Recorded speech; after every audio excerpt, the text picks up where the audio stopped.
پاتې نه دي او دا زمونږ پیله ځل نه دی چې موږ دا الیکشن کوو. دې نه مخکې هم تاسو الیکشنې کړي، راپاڅېدلي یې.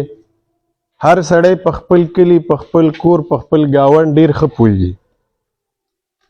دلته کې تاسو زما نه ډېر ښه پوهېږئ چې بی کار به څنګه کول غواړي، روزو به څنګه، اوټ به څنګه پول کوو، کسان به څنګه را رسوو.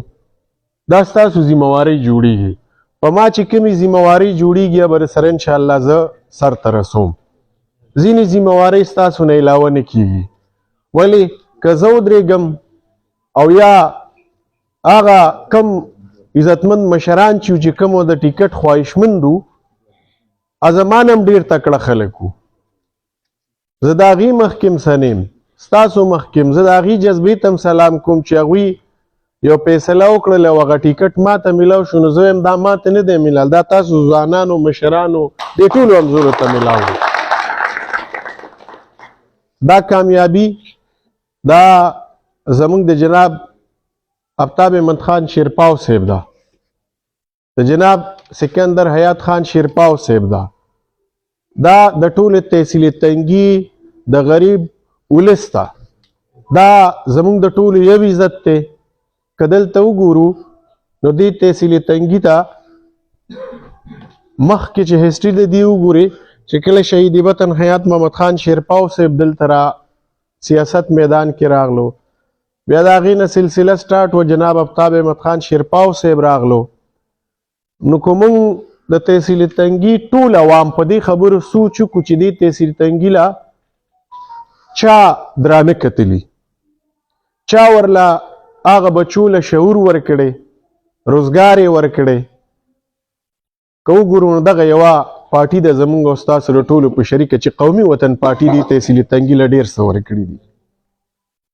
کوم ځای کې چې زه اکثر خبره کومه تعلیم یې هلته رڼوي، جنګ جګړې نی. نن که وګورو که په ښو نوکرو دي خلک، که په اوږدو دي، نو هغه تعلیمي نظام ورله دی جناب آفتاب احمد خان شیرپاو صاحب او دی جناب سکندر حیات خان شیرپاو صاحب ورکړی. که وګورو عزتمندو دې تحصیل تنګي کې ځای په ځای خوره شوي بجلي چې کوم ده، هغه هم دا د مشر د جناب آفتاب احمد خان شیرپاو صاحب کارنامه ده. که دې ګلو کې ګیس وګورو، که دو ګلۍ کې چې کوم دی مونږه پی ټي سی وګورو، موږ له ډېر څه راکړي، موږ ته دې تحصیل تنګي ته ډېر درانه کتلي. ټول عمر یې زموږ خدمت کړی، ټول تحصیل تنګي عوامو نه دا فیل کوم چې دا پیرې په موږه د خدمت موقع راغلې ده. انشاءالله دا به ورسره کلکه پالو. که خیر دا تاسو نه زما امید ده انشاءالله. عزتمندو د نن نه به ما ته هر هغه انسان ابراهیم ښکاري چې زه تاسو ته ګورم، ما دپاره تاسو ټول ابراهیم یې. دا هر څه ستاسو لاس کې دي، دا هر څه ستاسو دي.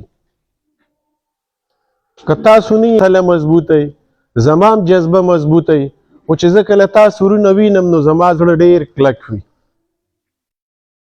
چېرې ما سره په تحصیل تنګي کې مرونه شته، ما سره په هر یونین کونسل کې رونه شته، او ما سره تحصیل تنګي ټول رونه ولاړ دي انشاءالله. کلک که خیر. عزتمندو ما دپاره ټول قدرمن یې. دې ساعت کې به کمۍ پیشې وي، یو ځای ته د تګ ورځې لږې دي او یونین کونسل یې ډېرې دي. د نن نه به تاسو یو کمیټي جوړوئ.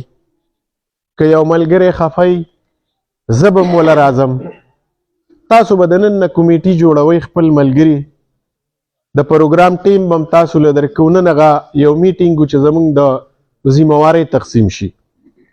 تاسو ته به ټیم درکوو چې کوم ځای تاسو ورځ راکړه، په هغه ورځ به بیا ټول راټولېږو یو ځای ته. څنګه چې زموږ وحدت خان حاجي صاحب خبره وکړله، یو ځای ته به راټولېږو، هلته به که خیري د هغه ځای نه پروګرام هم کو. د نن نه به تاسو کور په کور ګرځئ. چېره په دغه تاریخ په 28 راتلونکي باندې الیکشن دی، او انشاءالله تاسو به زموږ سره ودرېږئ. او ضروري خبره دا ده